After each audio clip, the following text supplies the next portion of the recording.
Chapter 1. Meet Messieurs Wolf, Parkinson, and White. No wonder I had heartburn. My whole body should have been on fire, considering how much I was trying to do. My mindset matched with what many churchgoers feel these days. If serving God at church is a good thing, then volunteering at church for hours and hours a week must be even better.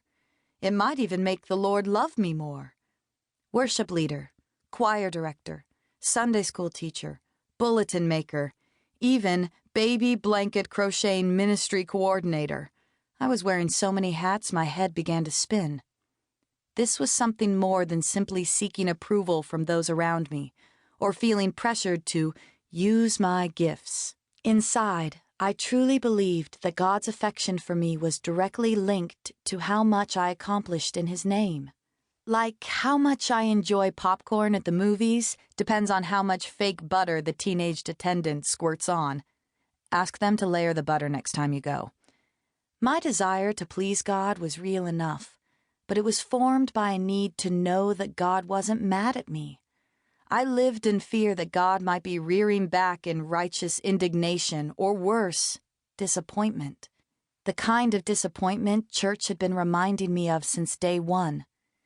Jesus loves me when I'm bad, even though it makes Him sad.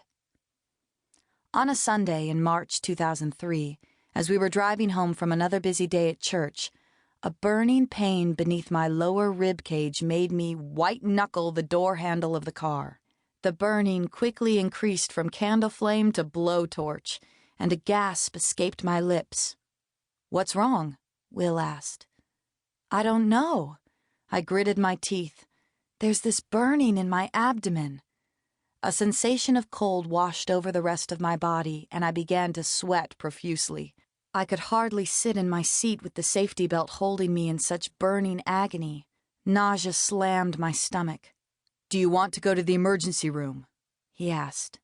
"No, just get me home." When we pulled into the driveway, I shot out of the car and sprinted up the steps to our bathroom, ripping off my clothing along the way until down to my underwear I flung myself over the toilet bowl, retching and retching, sweat flowing down my forehead and in rivulets between my shoulder blades down my back.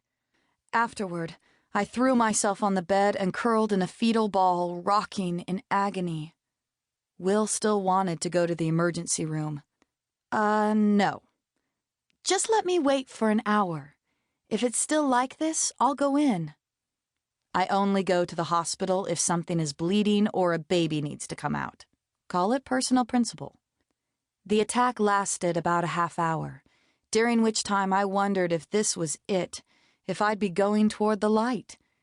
As a person who deals with chronic depression, the thought wasn't terrifying. When I find a strange lump or bump, my first emotion is panic, then, meh. I went to see my doctor the next day. The PA hooked me up to the ECG machine right there in the office. As the reading zigzagged across the paper, she examined the graph, then narrowed her eyes. This is odd. Let me hook you up again. There might be something wrong with those pads." We went through a fresh set of pads, clippy, and another round of that touchy metal arm drawing lines on new paper. "Let me get Dr. Knight." I love Dr. Knight. He doesn't act like he's so much smarter than I am. He is, but still. It's not like he could write a novel. I appreciate people who know their boundaries in life. As the PA peeled off the sheet of paper and headed out the door, I sat on the exam table wondering if I'd had a heart attack. I'd done my internet research after the attack and been scared silly by WebMD. Judging by the symptoms I put into the search engine, I could have most definitely experienced one. A 38-year-old woman, 3 kids, a husband, a Volvo wagon, a big home in the Baltimore suburbs. I wasn't immune to nature's little sneak attacks. My maternal grandfather died of a heart attack at 62. It was in the genes, right? Dr. Knight needed only one look at the ECG results.